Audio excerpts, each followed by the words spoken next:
అను ఏంటండి? నీకు ఒకటి అడుగుతాను చెప్పు. ఏంటది? ఇప్పుడు మన పెళ్లి 5 సంవత్సరాలు అవుతుంది కదా, నీకు మీ అమ్మ వాళ్ళు గుర్తుకొస్తారా? అయ్యో, ఎందుకు గుర్తుకురారండి? గుర్తుకొస్తారు. అదేంటి, ఎందుకు అలా అడుగుతున్నారు? అను ఏంటండి? నీకోసం తెచ్చాను చూడు. డ్రెస్? ఆ, థ్యాంక్స్ అండి, చాలా బాగుంది. బాగుందా? సరే ఇప్పుడు చెప్పు, ఇంకా మీ అమ్మ వాళ్ళు గుర్తుకొస్తున్నారా నీకు? ఎందుకు గుర్తుకురారండి? మీరు ఎంత ప్రేమ చూపించినా, ఎంత బాగా చూసుకున్నా కన్న ప్రేమే కదండి. నీకు మమ్మీ అంటే ఇష్టమా, డాడీ అంటే ఇష్టమా?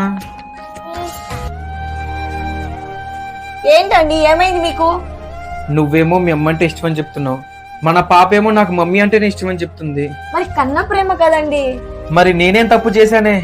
మన పెళ్ళైన 6 నెలలకే నన్ను మమ్మని దూరం చేసావు.